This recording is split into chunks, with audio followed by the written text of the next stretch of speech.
Hello guys, good evening. This is Ravi Bajaj and you are welcome to Galaxy classes.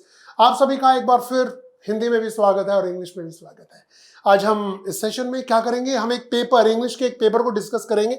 ये कौन सा paper है? SSC selection post matriculation level 2021। जी हाँ, तो this is 10th of Feb, it should be 2022, 10th of Feb, shift first English. 25 questions हैं बच्चों। Word meaning भी होंगे इसमें, ग्रामर भी होगी, कॉम्प्रिहेंशन भी होगी और क्लोज टेस्ट भी होगा। आज आपको अपना लेवल पता लगाना है। अगर ये पेपर आपने दिया होता तो आपका स्कोर क्या होता। चलिए शुरू करते हैं। तो सबसे पहले हमसे पूछा गया है यहाँ पर वन वर्ड सब्स्टिट्यूशन। अनेक शब्दों के लिए एक शब्द, अनेक शब्दों के लिए एक शब्द, है ना, यही कहते हैं हिंदी में। तो हमें पता लगाना है कि the young one of a cow, cow के बच्चे को क्या कहते हैं? फोल, कब, लैम या काफ? सही आंसर है बछड़ा, हिंदी में काफ, इंग्लिश में। डोंकी, डंकी का होता है फोल। कब बहुत सारे बच्चों के लिए, शेर का, हाथी का, टाइगर का, फॉक्स का, उसके बच्चे के लिए कब यूज होता है। लैम मेमना होता है। ठीक है, फाइन। तो हमारा सही आंसर है calf. Correct answer is calf. Now we proceed.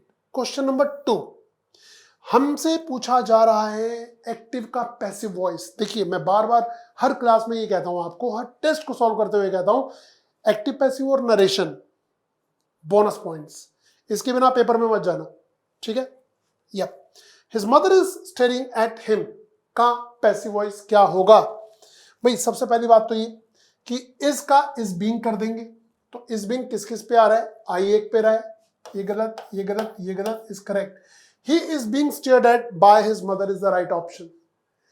Present continuous का जब भी आप पैसिव वॉइस बनाते हैं तो साथ में बीइंग लग जाता है। Is, am, are, being plus third form तो आने आते। नाउ क्वेश्चन नंबर 3 पे आते हैं। He always had a close dash with his grandfather. तो यहां पर हमें ऑप्शन भरनी है क्या? Close regard, close affinity, close unity या क्लोज कंपनी? बताइए जी, क्या आपको कंपनी और एफिनिटी में फर्क दिखाई दे रहा है? क्या ये वर्ड्स कभी आपने सुने हैं? क्या ये वर्ड कभी सुने हैं? बता देते हैं। जो एक अटैचमेंट होती है, एक इंक्लिनेशन होती है, उसके लिए वर्ड यूज होता है एफिनिटी। जो बच्चे हमसे वोकैब पढ़ते हैं वो जानते हैं एफिनिटी 40 ऐसे याद किया था हमने। तो एफिनिटी मीन्स लाइकिंग है, लगाव है, इंक्लिनेशन है, लगाव। Close affinity is the right answer. Close unity कभी नहीं होता। ठीक है, now pain in the neck. अब एक ईडियम आ गया, पेन इन द नेक। मैं आपको 10 सेकेंड्स दे रहा हूं बच्चों, जल्दी बताओ ए बी सी डी सही आंसर क्या है। जल्दी सोचिए, जल्दी सोचिए, सही आंसर क्या है? Pain in the neck.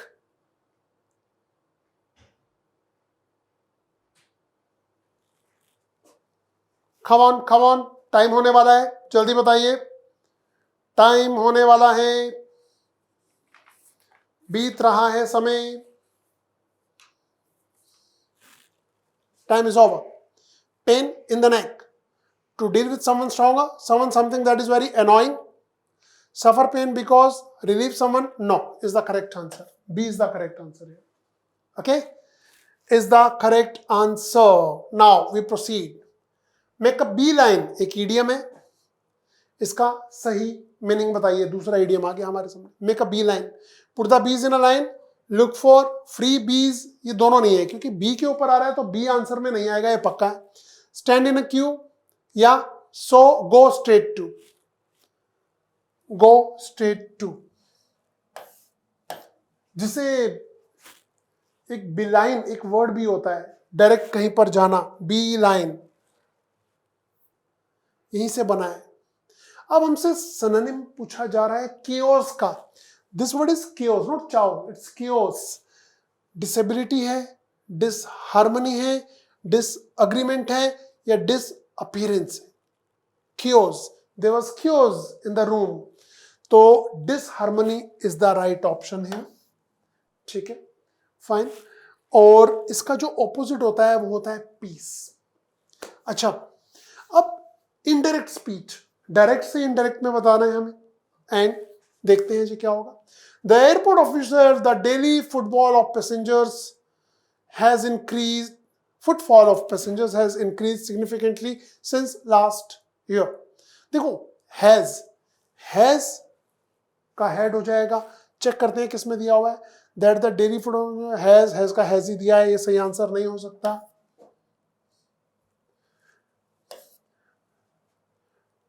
was ये भी गलत है. had यहां पर has दे रहा है और यहां पर had, and C is the correct answer. has का had कर देंगे, सही हो जाएगा. Okay, now question number 8.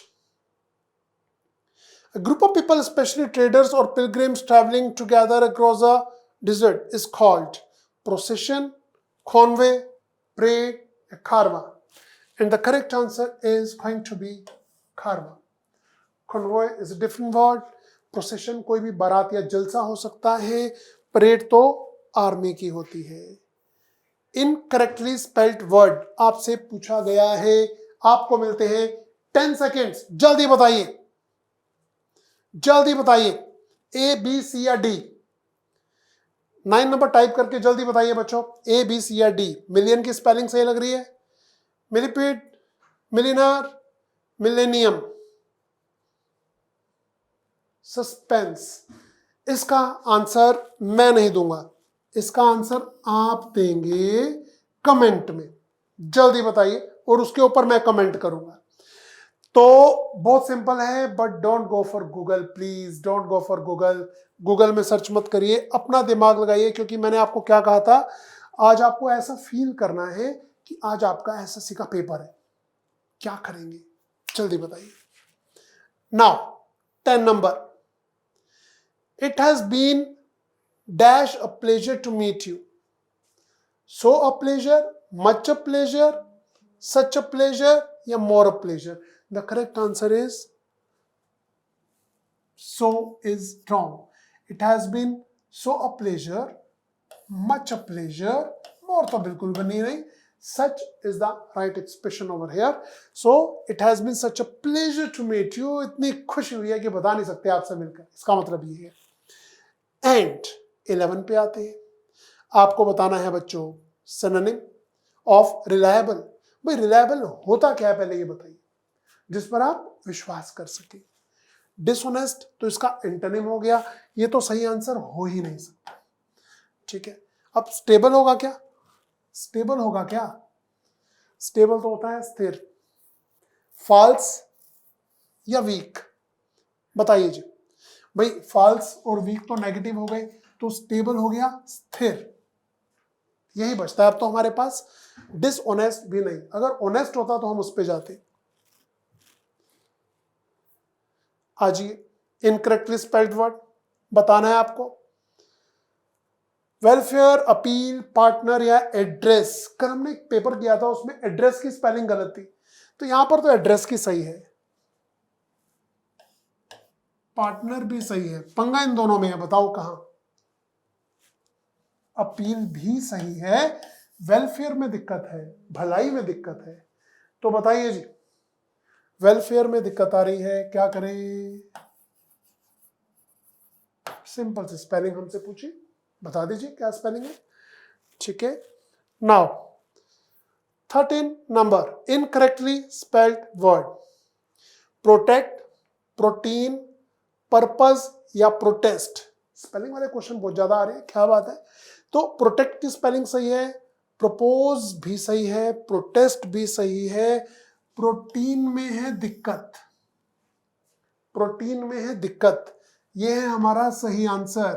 परंतु सही स्पेलिंग क्या है ये मैं चाह रहा हूं कि आप टाइप करें. मैंने आंसर दे दिया, आंसर सी है.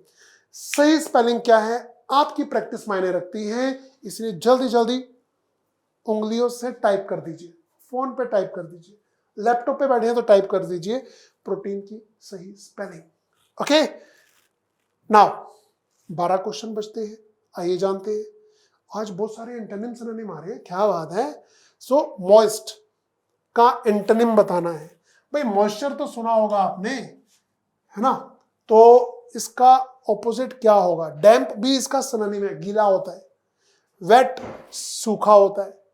ड्राई या स्वेटी, स्वेटी तो पसीने वाला हो गया, ये तो अब ड्राई होगा या वेट होगा, ड्राई होगा या वेट होगा, and the correct answer is dry, सूखा या वेट, गीला is the correct answer.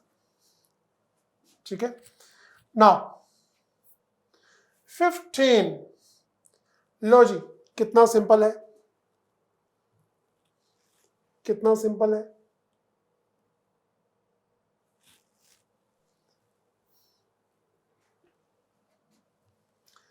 Manufacture का आपको एंटोनिम बताना है। भाई मैन्युफैक्चर का प्रोड्यूस तो सिनोनिम होता है, बिल्ड भी सिनोनिम होता है, फैब्रिकेट भी सिनोनिम है, डिस्ट्रॉय इज द एंटोनिम। आप किसी चीज को या तो मैन्युफैक्चर करते हैं, उसका उत्पादन करते हैं, या फिर उसे एकदम नष्ट कर देते हैं। दिस इज मैन्युफैक्चर का सही आंसर होगा डिस्ट्रॉय, जो कि इसका एंटोनिम है। सी इज द राइट ऑप्शन। अब हमारे पास 10 बहुत बढ़िया क्वेश्चन बचे हैं, आइए जानते हैं ये कौन से हैं। ये एक बहुत मजेदार हमारे पास आ गया है कॉम्प्रिहेंशन का पैसेज। मैंने इसे पढ़ लिया था, आपको पढ़ना है, बट देखते हैं इसमें क्वेश्चन क्या क्या है। मैं साथ साथ पढ़वाऊंगा आपको, ठीक है। Select the word from the passage that means the same as grit. भाई ग्रिट का मीनिंग क्या है? क्यूरोसिटी है, प्रिजर्वेंस है, ग्रेटिट्यूड है या ऑप्टिमिज्म है। तो आइए ग्रिट कहां पर दिया हुआ है देखिए जरा। Have you ever failed to something so miserably, failed at something so miserably that the thought of attempting to do it again was the last thing you wanted to do? If your answer is yes, then you are not a robot. Unlike robots, we human beings have feelings, emotions, and dreams. We are all meant to grow and stretch despite our circumstances and our limitations. Flourishing and trying to make our dreams come true is great when life is going our way, but what happens when it's not? What happens when you fail despite all your hard work? You stay okay. If you have a tendency to keep going, then you have experts call grit. Falling down of failing is one of the most agonizing, embarrassing and scaristic human experience. ये देखिए यहाँ पर दिया हुआ है grit, fine, तो यहाँ पर क्या होगा? gratitude, optimism, perseverance या curiosity। वैसे ग्रिट के लिए जो सही आंसर है वो है प्रिजर्वेंस। यहां पर ग्रेटिट्यूड भी बहुत नजदीक लग रहा था, बट है नहीं। अच्छा आगे पढ़ते हैं, अगला क्वेश्चन क्या है जी? Question number 17, which of the following qualities would you find in a robot? Dreams, emotions, feelings या प्रिसिशन? भाई उनमें फीलिंग, ड्रीम्स या इमोशंस तो होते ही नहीं रोबोट्स में। जो हमने यहां पर पढ़ा है वो क्या होता है? वो होता है प्रिसिशन। ओके, तो यहां उसकी स्किल्स की बात हो रही है। विच of the following statement is not true, यानी कि फॉल्स है क्या? फेलिंग लीड्स टू एम्बेरसमेंट, ये तो सही है। Optimism can help overcome failure, ये भी सही है। One should give up if one fails repeatedly, या failure empowers and educates. C is the right answer. C is the correct answer है। ओके, एंड अब आते हैं क्वेश्चन नंबर 19 को, देखिए क्या कह रहा है जी। Thomas Edison is a role model for self control, despair, determination या इंटेलिजेंस? आइए सर्च करते हैं। Optimism, self control, social intelligence. Thomas Edison is a model for grit, for trying 1000 plus times to invent the light bulb. If you are reading this with the light on in your room, you know well the succeeded when asked why he kept going despite his hundreds of failures. He merely stated that they were not failures. There are hundreds of ways not to create a light bulb. This statement not only revealed his grit but also his optimism. तो वो किस चीज के लिए? Intelligence, self control, despair. किसके लिए role model है? अपने डिस्पेयर के लिए, कि लोग ज्यादा निराश ना हो, उनके लिए रोल मॉडल है। डिटर्मिनेशन इससे आती है। और लास्ट क्वेश्चन है 20 नंबर, देखते हैं। What do you understand by mindfulness? Awareness of experience without judgement, क्या ये माइंडफुलनेस है? Consciousness of one's fears and doubts, peaceful meditation in quiet surroundings, या slipping into despair and frustration. Mindfulness. B is the correct answer. Consciousness of one's fears and doubts is the right answer here. जो यहाँ दिया भी हुआ है. Mindfulness is a practice that helps you individual stay in the moment by bringing awareness of his own experience without judgment is the correct answer. Without judgment. This is the correct answer. A, not B. A is the correct answer जो इन lines में लिखा हुआ है. Third last and second last line में लिखा हुआ है. और अब समय हो गया है एक बड़े छोटे से क्लोज टेस्ट का बच्चों. आइए जानते हैं. मैं इसे पढ़ना शुरू करता हूं. यहां से Mirabai Chanu dash Indian weight lifter who recently set a new world record of 109 kg in April 2021 has improved. तो क्या करेंगे जी? The Indian wait lifter. आ तो हो नहीं सकता, एन होता तो मानते, क्योंकि इंडियन आ रहा है. तो जब हम कह रहे हैं इंपॉर्टेंस दे रहे हैं, स्पेसिफाई कर रहे हैं, तो the is the correct answer. B option. The Indian weight lifter. आगे देखिए जी क्या लिखा है. Okay. has improved her dash best to a total of 205 kg. Personal best, private best, subjective best या public best. This is your homework. बताओ बच्चों, हम जानना चाहते हैं आप क्या बोलेंगे. हर पर्सनल या प्राइवेट. देखिए पब्लिक या प्राइवेट तो होता ही नहीं, ठीक है ना, is the correct answer. But अगर हम देखें अगले पॉइंट को, 23rd को देखिए क्या कह रहा है. She has prove that she is stronger dash mentally and physically. क्या होगा जी? Both, every, either, each. दोनों है तो both is the right option है. Okay, both. She is stronger both mentally and physically. दो क्वालिटीज के लिए यहां पर बोथ यूज हो रहा है. एवरी, ईच, इधर तो बिल्कुल ही गलत है. अब बच्चे दो क्वेश्चन हमारे पास, इन्हें भी देख लेते हैं. 24 में क्या कह रहा है जी? Chanu did not crumble dash pressure. She is now full of confidence and as she now comes within the dash. क्या करे जी? crumble dash pressure. वो कभी भी प्रेशर में नहीं आती. और प्रेशर में ना आने के लिए एक बड़ा सिंपल वर्ड है, वो आप यूज भी करते हैं इंग्लिश में, under pressure. She is now full of confidence as she now comes with in the dash. क्या? लास्ट. बताइए जी क्या? Dash to take, extend to take, width, extreme, range. जल्दी बताइए, जल्दी बताइए, जल्दी बताइए. ये क्वेश्चन आपका होमवर्क है जिसका आंसर आप करेंगे. इस लाइन को पढ़ लीजिए, अच्छी तरह पढ़िए और फिर बताइएगा सही आंसर क्या है. विड्थ, एक्सटेंट, रेंज या एक्सट्रीम. क्या विड्थ हो सकता है? क्या एक्सटेंट यानी कि हद हो सकता है? रेंज भी हो सकता है क्या? या with in the extreme to take the medal in the Olympics. क्या हो सकता है ये आपको बताना है. ये आपका क्वेश्चन. आपको मैंने दो क्वेश्चन दिए होमवर्क के लिए. कल इसे डिस्कस करेंगे अगली क्लास में. आज अगर ये पेपर होता आपका आज की डेट में, जिस दिन आप ये क्लास देख रहे हैं, ठीक है, चाहे लाइव है रिकॉर्डेड है, आपका स्कोर क्या होता 25 में से? मुझे बता दीजिए प्लीज, मुझे बता दीजिए. I would like to know कि हमारे व्यूअर्स का स्कोर कितना आता है. हम उस हिसाब से इस पर मेहनत करेंगे.